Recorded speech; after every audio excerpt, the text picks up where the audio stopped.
नमस्कार दोस्त, मैं आपसे पूछता हूँ, क्या आप रबर फील्ड में हो? मेरे भाइयों, मैं आपसे ही पूछ रहा हूँ कि आप प्लास्टिक फील्ड में हो, कि आप मोल्डिंग फील्ड में हो, कौन सा फील्ड में हो? अगर आप रबर फील्ड में हो तो आपको भी मालूम होगा कि IS 3400 पार्ट 10 क्या है। IS 3400 part 10, okay. IS 3400 part 1 to part 26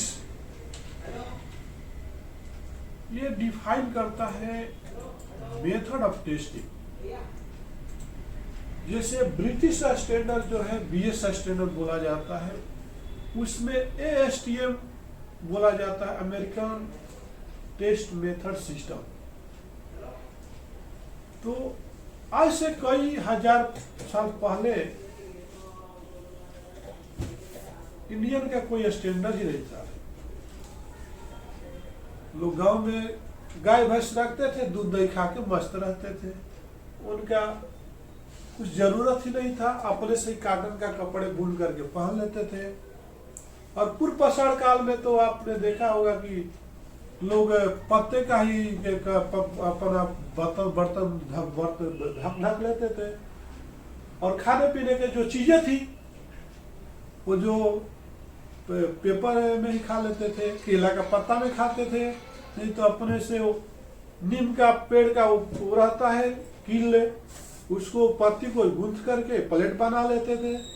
किसी के पास कोई बर्तन ही नहीं था और ये कच्चे मांस को खा लेते थे पूर्व पाषाण काल में।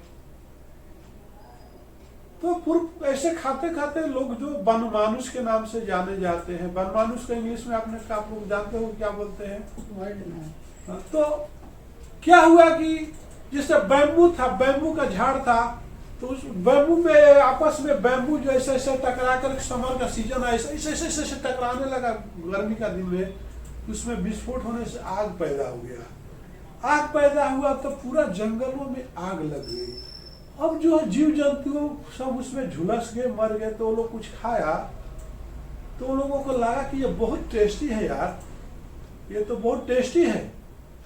तो इसको फिर पका के खाने से लग रहा है इसमें टेस्ट बदल जा रहा है। तो फिर वो लोगों ने क्या किया, ऐसा ऐसा रगड़ रगड़ के पत्थर फिर पका के जानवर को खाने लगे। इसके बाद फिर वो लोगों ने इस तरह से अपना अग्नि का आविष्कार किया, माचिस बनाया, और जब से वो लोग पका के खाना शुरू किया। और हम इंसान जो है पहले पेड़ पर ही रहते थे। अगर हम अपने बैक साइड में रीढ़ की हड्डी के नीचे जाकर देखेंगे तो जहां पर ज्वाइंट खत्म होता है एक छोटा सा आपको गाढ़ा मिलेगा। हर इंसान के पीछे जाके देखोगे टच करके, अभी भी आपको एक थोड़ा सा, जैसे बोन खत्म होगा आपको थोड़ा सा गाढ़ा मिलेगा। हम भी बंदर ही थे, वनमानुष ही थे जब हमारे पूर्वज, तो पेड़ों पर रहना छोड़ दिए, तो फिर हमारा पूंछ का यूज खत्म हो गया था। हम अपने अब पहले को लोगों को देखोगे कि पूरे दाढ़ी रहती थी, अब पूरा बॉडी में हेयर स्टाइल रहता। तो जैसे जैसे नया जनरेशन आया उनका हेयर हार्मोन्स का कमी होते गया। तो वही हार्मोन्स का कमी से वजह से बहुत लोगों का जो है बच्चा पैदा नहीं होते हैं। तो हार्मोन्स का रहना बहुत जरूरी है। जिसके हार्मोन्स की कमी रहती है तो उनको बच्चा पैदा करने में दिक्कत होती है। पहले लोग बहुत, एक आदमी 50 बच्चा पैदा करता था। मैं दूर की बात क्या करूँ, मैं मिथिलेश चौधरी, अपन मेरे गंगा चौधरी नाम एक मेरे बड़े पापा थे, उनके 19 लड़के थे, और मेरे पिताजी का 11 लड़के थे, 11 लड़के। तो पहले के लोगों में क्या ताकत थी, क्या मतलब रिस्पॉन्सिबिलिटी थी, क्या हिम्मत थी, क्या जुनून थी, क्या काम करने की स्टाइल थी। तो वैसे वैसे जैसे आवश्यकता आविष्कार की जननी है, ये वीडियो का शीर्षक है। जैसे जैसे हमको लगते गया है, आविष्कार होते गया है, तो आज हम मॉडर्न एज में आते हैं तो हम देखते हैं कि अगर रबर फील्ड में है तो आपका जो है कंप्रेसिव सेट की बात करते हैं। कंप्रेसर सेट क्या है? आप तो बोलते हो कि हमको सामने वाला तो हमको 100 रुपया में दे रहा, सर आपका रेट ज्यादा है, संध्या फ्लेक्स का रेट ज्यादा है, आप बहुत इरिटेट होते हो, बहुत परेशान होते हो, हमारे प्रोडक्ट को, ब्रांड को छोड़कर दूसरे ब्रांड में आप भागते हो। क्यों भागते हो? आप ये जानना ही नहीं, कोशिश ही नहीं करते हो कि सामने वाला का रेट आखिर कम क्यों है। आप एक बाटा का शू लेने जाते हो और एक ऑर्डिनरी शू लेने जाते हो, तो दोनों का क्या क्वालिटी एक ही रहता सर? नहीं रहता ना। उसी तरह से आपको बताते रहना कि संध्या फ्लेक्स का रेट ज्यादा क्यों रहता है। तो आपको लास्ट वीडियो में आपको बताया होगा कि टेंसाइल और इलोंगेशन के कितना इंपॉर्टेंट होता है रबर में, और इसमें फिजिकल प्रॉपर्टी एक आता है कंप्रेशन सेट। सर हम यहाँ पर खड़े हैं, हमारा जो कैपेसिटी है 50 किलो उठाने की जरूरत है। जैसे मान लीजिए वेट है हमारे सर पर, आप रख दिए 50 किलो, हम 50 किलो रखते हैं, हम स्टैंड है। जैसे ही 50 किलो के ऊपर आप रखोगे तो हम इसको सस्टेन नहीं कर पाएंगे, हम हिल ऐसा शेक होने लगे, बैठ जाएंगे, अंडरस्टैंड, कंप्रेस हो जाएंगे, हम उठ नहीं पाएंगे। तो उसी तरह से आपको बता देना चाहता हूं कि रबर में भी स्टिफनेस देखा जाता है कि उसको, उसमें फ्लेक्सिबिलिटी और स्टिफनेस कितनी है। उस अपने स्टिफनेस को और फिटनेस को टेस्ट करने के लिए IS 3400 पार्ट 10 ने एक स्पेसिमेन बनाता है एज पर IS 3। उसका जो एक बटन बनाता है, जो उसका डाया जो रहता है, एक टेस्ट बटन बनाता है। ओके, कोई भी बैच बनाने के बाद लेबोरेटरी में पहले स्पेसिमेन के ऊपर कंप्रेशन सेट और हार्डनेस चेक किया जाता है। उसको हार्डनेस टेस्टर से किया जाता है। एक तो सोरे होता है, अभी हार्डनेस टेस्टर का नेक्स्ट बताऊंगा आपको, एक नेक्स्ट वीडियो रहेगा। तो आप इसमें हार्डनेस देखते हैं, इसके बाद इस स्पेसिमेन को हम डायमेंशन चेक करते हैं, जो IS ने स्पेसिफाइड किया कि उसका जो थिकनेस होना चाहिए 12.5 ± 5 mm होना चाहिए, राइट, अंडरस्टैंड। तो आपने देखा कि उसका जो थिकनेस है स्पेसिमेन का कितना होना चाहिए, 12.5 ± 5 mm होना चाहिए। और उसको जो डाया है, जो राउंड शेप की जो डाया है, उसका 29 ± 5 होना चाहिए। ओके, अब इसको हम पहले इनिशियल थिकनेस आपको ऑब्जर्व कर लेना है कि इनिशियल थिकनेस कितना है। इसके बाद आपका ऐसा स्पेसर आता है, इसमें आपने यहाँ पे का स्पेसिमेन, यहाँ पे का स्पेसिमेन लगा देते हो, यहाँ पर 4 स्पेसिमेन लगाते हो। इसका जो है एज पर IS 3400 पार्ट 10 के हिसाब से आपको इनिशियल थिकनेस का 25% कंप्रेस करना चाहिए। कितना करना चाहिए? 25%। कितना? तो मान लीजिए 12.5 है, तो 12.5 का 25% हम लेते हैं। जैसे आप ये आपके हाथों में कैलकुलेटर है तो देख लीजिए कि आपका थिकनेस 12.5 इंटू 25% हम बात करते हैं तो 3.125 mm। तो इसका थिकनेस का हम क्या करते हैं, 3.125 mm इसको कंप्रेस करते हैं। क्या करते हैं? इनिशियल थिकनेस का, जैसे आपका 12.5 है तो उसको 3.125 mm दबा देते हैं, कंप्रेस करते हैं। तो कंप्रेस करने का आपका 2 सिस्टम है। आप कब असेस, मान लीजिए कि ये जो है आपका स्पेसिमेन है, ये 4 नॉट बोल्ट से रहता है, तो इसके अंदर या तो स्पेसर लगा दिए। तो स्पेसर कितने का होना चाहिए? मान लीजिए आपने इतना कंप्रेस किया, तो आपका इनिशियल थिकनेस कितना था कि 12.5 माइनस 3.125।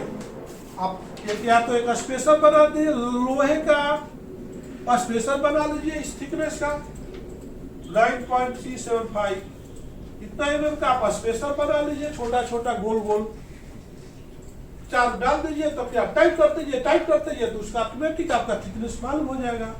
ये तो फर्स्ट प्रोसीजर हो गया कि स्पेसर के थ्रू आप कंप्रेस कर दीजिए।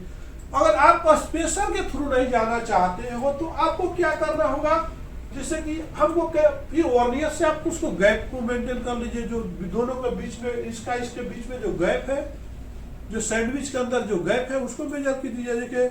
जैसे 12.5 माइनस 25%, तो आप करते हो तो कितना होगा, 12.5 माइनस 25% आप करते हो तो 9.375।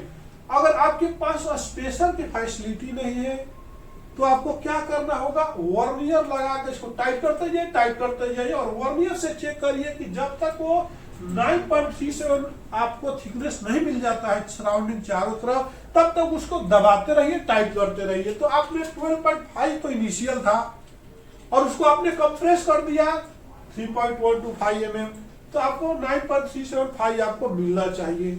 उसके बाद आपको क्या करना होता है, कंप्रेशन सेट के लिए आपको एक ओवन रहता है, आपके लेबोरेटरी के अंदर ओवन रहता है। इसमें आपका एक डिजिटल टेम्परेचर आता है, जिसमें कि अगर आप सिंथेटिक रबर का टेस्ट करना चाहते हो, जैसे कि आपको इलास्टोमेरिक बेरिंग प्रोडक्ट है, तो उसको 100 डिग्री टेम्परेचर पर रखना होता है। 100 डिग्री टेम्परेचर पे आपको 24 आवर्स रखना होता है। ओके, उसको दबा करके 24 आवर्स तक रखना होता है। ठीक है, इसके बाद अगर आपका नेचुरल रबर है, जिसका कि हीटिंग जो है टेम्परेचर रेजिस्टेंस पावर कम रहता है, तो उसको 70 डिग्री पर ही रखना होता है। कितना? 70 डिग्री टेम्परेचर पर 24 आवर्स रखना होता है। उसको 100 डिग्री टेम्परेचर पर एयर एजिंग चलता रहा, हॉट एयर चलते रहता है, जिससे आप धूप पे भी आप बाहर जाते हो तो गर्मी भी रहती है और गर्म हवा भी चलता है। उसी तरह से ओवन के अंदर जो होता है, गर्म हवा जो है घूमते रहेगी।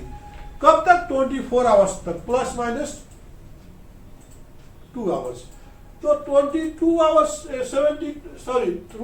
आवर्स के बाद आपको क्या करना होगा, ओवन से बाहर निकालना होगा।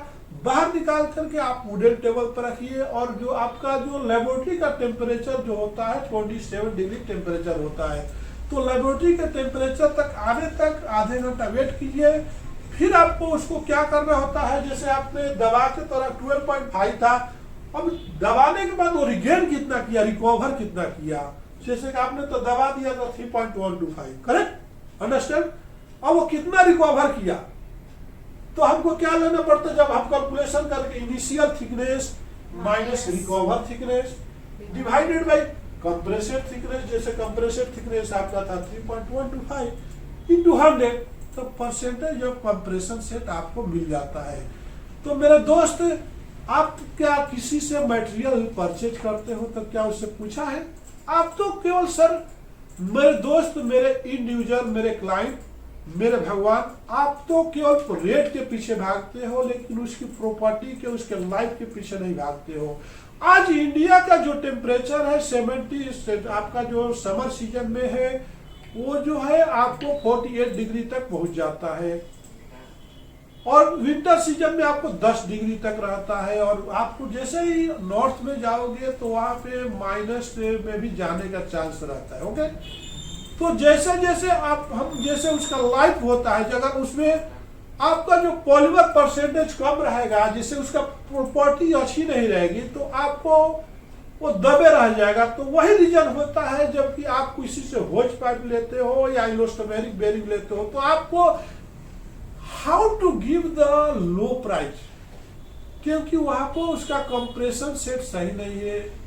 वो एक बार दब जाएगा, तो अगर आप ब्रिज में लगा देते हो, जैसे आपका ये ब्रिज है, आप ये ब्रिज के पेडेस्टल के नीचे यहाँ पर आपने बेरिंग लगा दिया, चलते रहेगी गाड़ी, चलते रहेगी। एक एटमॉस्फेयर पे, इस टेम्परेचर पे, या रेनी सीजन हो या बारिश का सीजन हो, तो डे बाय डे वो लोड पड़ेगा तो कंप्रेस होते जाएगा, क्योंकि उसके अंदर जो है पॉलीमर कंटेंट कम होता है। तो आपको Sandhya Enterprises and Sandhya flex rubber and PVC product एक बहुत वास्ट एक्सपीरियंस लेकर के आप मार्केट में लॉन्च किया है, जो एक फिजिकल प्रॉपर्टी को देखते हुए हर एक प्रोडक्ट को बैच बना करके उसको आइडेंटिफाई करते हुए, रॉ मटेरियल से लेकर के बिफोर मैन्युफैक्चरिंग प्रोसेस में जाने से पहले तक सारा प्रॉपर्टी टेस्ट करने के बाद आप मैन्युफैक्चरिंग में जाता है। इन द प्रोसेस जितने भी as per quality plan criteria है, पैरामीटर है, उसको टेस्ट करते हुए फाइनली टेस्ट तक जाता है। इसके बाद ही आपको मटेरियल को डिस्पैच करने के लिए रेडी होता है। तो आप जब भी आप ऑर्डर देते हो तो आप घबराइए नहीं, थोड़ा सा टाइम दीजिए। अगर आपको टाइम नहीं दोगे तो आपको गलत मटेरियल कोई भी दे सकता है, इसलिए time is important for the process. Suppose अगर आप रबर फील्ड में है या इंडिविजुअल हो, तो आप जैसे ही बोलते हो कि अभी चाहिए, तो आप किसी होटल में जाते हो, बोलते हो कि मेरे पास टाइम नहीं है, जल्दी लाके सर्व करो, तो बना हुआ बासी खाना ही गर्म करके आपको होटल वाला देने वाला है ना, कि बना के देने वाला है। तो आपको उस होटल में जाने के बाद कम से कम आधा घंटा तो टाइम देना पड़ेगा, अगर आपको ताजा खाना खाना है तो। नहीं तो बना हुए खाना लाके आपको देगा तो उसमें स्वाद तो आएगा, मगर आपका डाइजेशन शक्ति खराब हो सकती है सर। इसीलिए मैं आपको बोलता हूँ कि अगर आप थोड़ा सा वेट करें तो आप संध्या फ्लेक्स के साथ जाइए, ताकि आपको एक प्रॉपर्टी देगा, एक आपको लाइफ देगा, एक क्वालिटी देगा। और मैं आपको क्या समझा सकता हूं, अगर आप हमारे साथ एक बार जुड़ कर देखिए, हमारा अगर जुड़ना भी चाहते हैं तो हमारा नंबर लिख दीजिए 9652998932 9550921831। हमारा वेबसाइट है www.sandhyaflex.com, www.sandhyaflexrubber.com, www.sandhyaenterprises.co.in और हमारा mail ID Sandhya prices@gmail.com, sandhya@rubber@. So many email IDs there and so many staff is there with you. Next. 8919488523 and my mail ID is sandhyaflexmarketing20@gmail.com. 9392275616 and मेरी mail ID है sandhyaflex19@gmail.com. 9063678241. Mail ID is sandhyaflex2020@gmail.com. 6304766851 and the email ID is sandhyaenterprisesmarketing@gmail.com. नमस्कार sir, जैसा देखा आपने किस तरह से बारीकियों से आपको ट्रांसपरेट करते हुए संध्या एंटरप्राइजेज ने आपको सब कुछ को शेयर करते हुए, आपको मोटिवेट करते हुए, आपके ही लाइफ को, आपके ही प्रोजेक्ट को बचाने की कोशिश करते हुए, ताकि आप सेफ रहे, पब्लिक सेफ रहे और हम भी सेफ रहे। इसी के साथ अपने वीडियो को विराम देता हूँ। और एक वीडियो आपको पसंद आया तो इसको वीडियो को लाइक कीजिए और सब्सक्राइब करना ना भूलिए, ताकि आने वाला हर वीडियो का मजा आप ले सके। नमस्कार, धन्यवाद।